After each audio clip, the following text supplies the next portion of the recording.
سانحہ 1971 پہ جنرل امیر عبداللہ خان نیازی کی لکھی گئی کتاب میں نے ہتھیار کیوں ڈالے کی 8ویں قسط میں خوش آمدید۔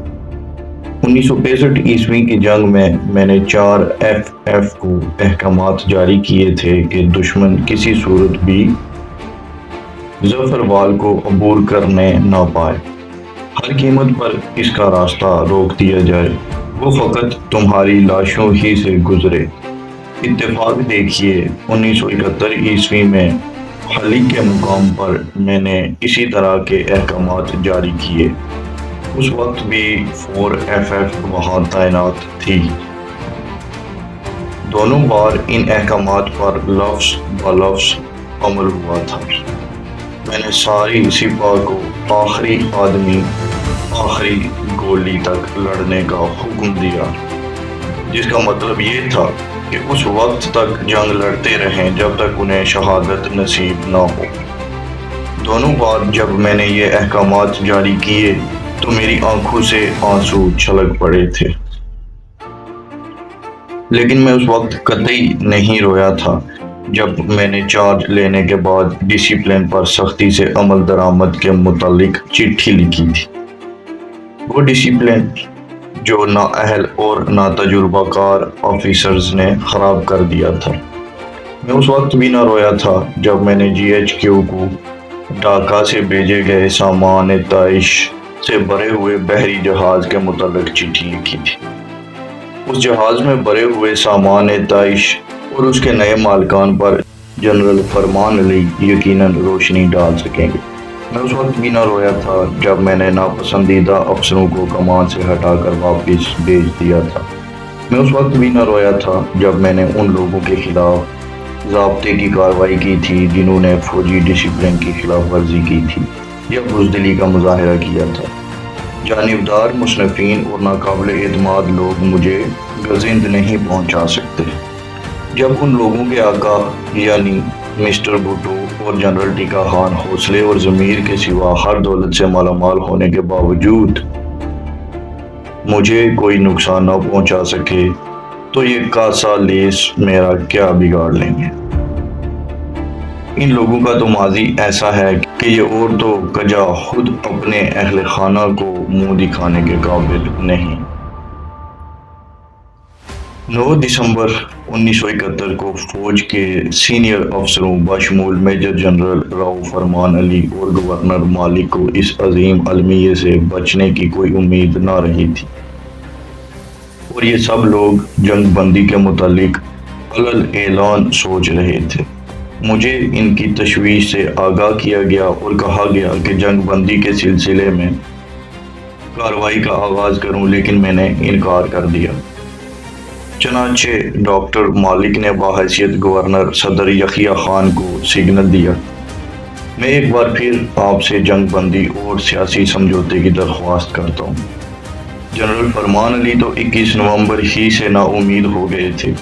اس نا امیدی کی تفصیلات میں جانا فی الحال مناسب نہیں۔ پہلے تو انہوں نے اقوام متحدہ کے نمائندہ مقیم ڈھاکہ مسٹر پال مارک ہنری سے رابطہ کیا کہ وہ مجھے ڈھاکہ کو کھلا شہر قرار دینے پر آمادہ کریں، لیکن میں نے انکار کر دیا۔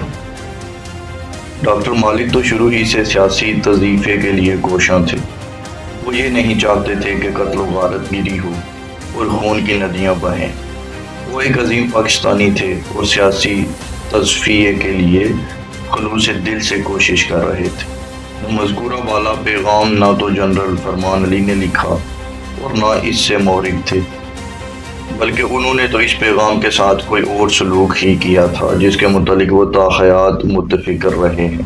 میں بیان کردہ سیاسی تصفیے یا جنگ بندی کے خلاف نہ تھا، بلکہ اس طریقہ کار کے خلاف تھا جو اس سلسلے میں جنرل فرمان علی اور ان کی جماعت پیش کر رہی تھی کہ نتائج کی پرواہ کیے بغیر جنگ بندی کر دی جائے۔ گورنر مالک نے مجھ سے مشورہ کیا اور میں نے انہیں بتایا کہ جنگ بندی کے احکامات مغربی پاکستان سے جاری ہونے چاہیے، خواہ یہ آپ کے پیغام کے جواب میں جاری ہوں یا خود بخود موصول ہوں، لیکن میں ایسے احکامات کے لیے درخواست نہ کروں گا۔ اسلام آباد میں موجود حکام کو صورتحال کا پورا علم ہے۔ گورنر میرے اپنے ہیڈ کوارٹر اور ڈویژنل ہیڈ کوارٹرز کے علاوہ اسلام آباد کی اپنی انٹیلیجنس کی رپورٹس اور فضائیہ کے ہیڈ کوارٹرز میں بھیجی جانے والی رپورٹس سے حکام کو صورتحال کا پورا علم ہے۔ جنگ کے دوران مجھے تحریری پیغام ملا تھا اور لیفٹیننٹ جنرل گل خود بھی مجھے یقین دلاتے رہے کہ پاکستان کو 2 لاکھ ہونے سے بچانے کے لیے چین اور امریکہ مداخلت کرنے کو نہیں۔ میرا فوری رد عمل تو یہ تھا کہ شاید یہ سچ ہی ہو، لیکن جلد ہی میں اس نتیجے پر پہنچا کہ اس مداخلت کا کوئی امکان نہیں، کیونکہ بھارت اور مشرقی پاکستان آنے والے راستے برف سے اٹے پڑے ہیں اور چین اس قابل نہیں کہ فضائی راستے سے اپنی افواج بھیج دے اور ان کی دیکھ بھال کرتا رہے۔ ہمارا چین سے کوئی ایسا معاہدہ نہیں جیسا بھارت کا روس کے ساتھ ہے۔ ڈھاکہ میں مقیم حکومت چین کا نمائندہ ہمیشہ یہ کہتا رہا کہ ہم عوام سے اپنا جھگڑا چکا لیں۔ ہمیں وائرلیس کی اس فریکوینسی سے آگاہ نہیں کیا گیا جس پر ہم چینیوں سے رابطہ قائم کر کے تفصیلات طے کریں۔ ہم تو زمینی جنگ میں مصروف ہیں اور امریکی ہماری مدد کرنے کی پوزیشن میں نہیں۔ ان کے ہیلی کاپٹر اور طیارے ہمارے لیے بڑے کارآمد ثابت ہوتے، لیکن امریکیوں سے رابطہ قائم کرنے کے لیے بھی ہمیں کوئی وائرلیس فریکوینسی نہ بتائی گئی تھی۔ نومبر کے آغاز میں مسٹر بھٹو کی سرکردگی میں ایک وفد بیجنگ گیا تھا جس نے چینی قائدین کے ساتھ مختلف موضوعات پر بات چیت کی تھی۔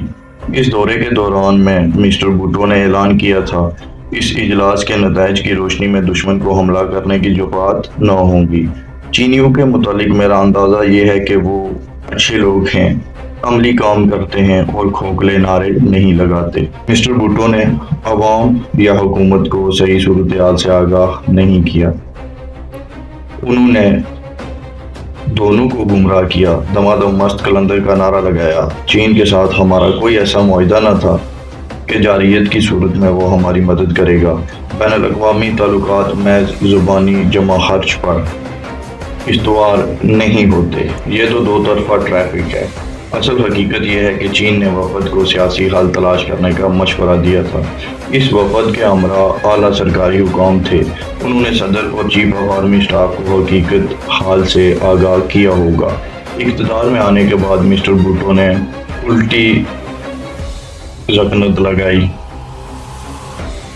انہوں نے کہا کہ میں نے تو پہلے ہی متنبع کر دیا تھا کہ بھارتی مداخلت کے المناک نتائج برآمد ہوں گے۔ یہ بھی حقیقت ہے کہ وفد کے بعض ارکان مسٹر بھٹو سے مل گئے تھے۔ اگر چین نے جنگ کی صورت میں مداخلت کا وعدہ کیا ہوتا تو قدرتی طور پر مشرقی پاکستان میں مجھے فوراً اطلاع مل جاتی اور اس مدد کی نوعیت، وسعت اور دیگر تفصیلات کے علاوہ یہ بھی پتہ چل جاتا ہے کہ چین کس وقت ہماری مدد کو آئے گا۔ لیکن مجھے یہ اطلاع نہ زبانی ملی اور نہ تحریری، اور نہ مغربی پاکستان سے کوئی شخص مجھے یہ تفصیلات بتانے آیا۔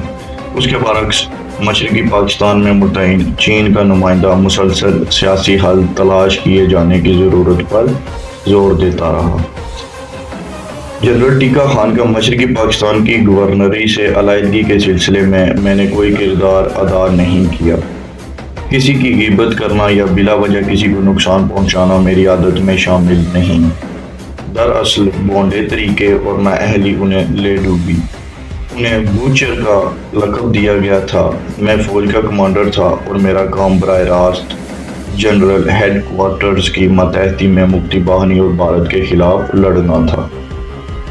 جب تک جنرل ٹیکا خان گورنر مشرقی پاکستان رہے، میرا سول انتظامیہ سے کوئی تعلق نہیں تھا۔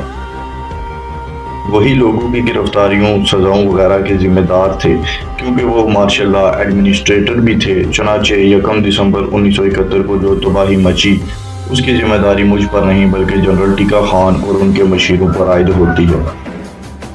1 ستمبر 1971 کے بعد مارشل لا ایڈمنسٹریٹر بھی بنا دیا گیا۔ میرا فوجی کیریئر گواہ ہے کہ میرے افسران بالا نے بحران پر قابو پانے والا انسان سمجھ کر مجھے ہمیشہ مشکل نازک اور پرخطر کام تفویض کیے ہیں۔ میجر جنرل ریٹائرڈ فضل مقیم نے اپنی تصنیف میں انکشاف کیا ہے کہ C M L A headquarters اور جنرل ہیڈ کوارٹرز میں افراتفری کا دورہ تھا۔ تقدیم و تاخیر کے متعلق جو افراتفری تھی اس کی تصدیق ان متصادم احکامات سے ہوتی ہے جو C M L A headquarters اور جی ایچ کیو نے مشرقی کمان کو جاری کیے۔ مشرقی کمان کے سلسلے میں ان دونوں کے فرائض اور طریقہ کار میں کوئی واضح افہام و تفہیم موجود نہ تھی۔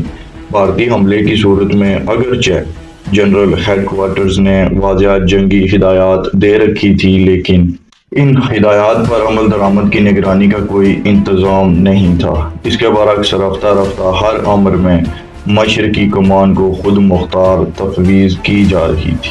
حقیقت یہ ہے کہ مجھے جی ایچ کیو سے احکامات موصول ہوتے تھے۔ افسروں کی گروہ بندی کے باعث جنرل ہیڈ کوارٹرز میں انتشاری کیفیت تھی۔ میں اس پوزیشن میں نہیں کہ تمام اندرونی کہانی بیان کروں، کیونکہ میں تو دوسرے سرے پر بیٹھا تھا۔ میں نے یہ ضرور سنا تھا کہ C M L A headquarters اور جنرل ہیڈ کوارٹرز میں جیسا تعاون ہونا چاہیے تھا ویسا نہیں تھا۔ میرا جی ایچ کیو سے رابطہ تھا اور وہیں سے مجھے مسلسل احکامات، ہدایات اور مشورے ملتے رہے۔ مجھے صدر سے کوئی سروکار نہ تھا، ان سے تو ڈاکٹر مالک کا واسطہ پڑتا تھا۔ ڈاکٹر مالک سے میرا گہرا رابطہ تھا۔ یہ بیان ظاہر کرتا ہے کہ فضل مقیم جنگ اور امن کے دوران میں رپورٹنگ کے طریقہ کار سے واقف نہیں، اور شاید یہ بھی کہ وہ کسی احساس کمتری میں مبتلا ہیں۔ وہ دوسروں کو بھی اپنی ہی طرح بے فہم سمجھتے ہیں۔ صورتحال کی رپورٹ میں کوئی رد و بدل نہیں کیا جا سکتا۔ یہ رپورٹیں جنرل ہیڈ کوارٹرز کو دن میں 2 بار بھیجی جاتی ہیں، ایک صبح اور دوسری شام کے وقت۔ میں صورتحال کی رپورٹس ماتحت فارمیشنوں کی رپورٹس کی بنیاد پر تیار کر کے ارسال کیا کرتا تھا۔ یہی فارمیشنز جنرل ہیڈ کوارٹرز کو بھی رپورٹس بھیجا کرتی تھی۔ البتہ اپنی ڈویژنل فارمیشنز کی رپورٹس میں اگر میں کبھی کوئی تشنگی محسوس کرتا تھا تو رپورٹ کے آخر میں اضافہ کر کے اسے دور کر دیا کرتا تھا۔ یہ رپورٹس مقررہ طریقہ کار کے مطابق ارسال ہوتی تھیں۔ دشمن کے متعلق اطلاعات اپنی افواج کے حالات اور دشمن کے آئندہ عزائم، دشمن کی آئندہ کی کارروائی کے متعلق اطلاعات کمانڈرز کے اپنے اپنے جائزوں پر مبنی ہوتی ہیں۔ حقائق کے بیان کے بعد میں رپورٹ کے آخری حصے میں لکھا کرتا تھا کہ اس صورتحال کے باوجود ہم لڑیں گے اور انشاءاللہ حالات پر قابو پا لیں گے۔ حصول اطلاعات کے سلسلے میں جنرل ہیڈ کوارٹرز یا اسلام آباد کا انحصار فقط مجھ پر ہی نہ تھا۔ ڈویژنز کی طرف سے صورتحال کی علیحدہ رپورٹس بھیجی جاتی تھی۔ علاوہ ازیں افسروں کے باقاعدہ اجلاس ہوتے تھے جن میں سینئر افسروں کو تازہ ترین صورتحال سے آگاہ کیا جاتا تھا۔ ان اجلاسوں میں سینئر کمانڈر تبصرے کرتے تھے اور تازہ ترین صورتحال بتاتے تھے۔ یہاں فیلڈ مارشل رومیل کی اس رپورٹ کا حوالہ نامناسب نہ ہوگا جو اس نے نارمنڈی لینڈنگز کے بعد ہٹلر کو ارسال کی تھی، اور پھر میں آپ کو اپنی ان رپورٹس کے متعلق بھی بتاؤں گا جو میں نے 10 اور 13 دسمبر کو جنرل ہیڈ کوارٹرز بھیجی تھی۔ ان رپورٹس کے اسلوب اور مندرجات کا آپس میں موازنہ کیجیے کہ وہ مجموعی اعتبار سے ایک دوسرے سے کتنی ملتی جلتی ہیں یا کتنی مختلف ہیں۔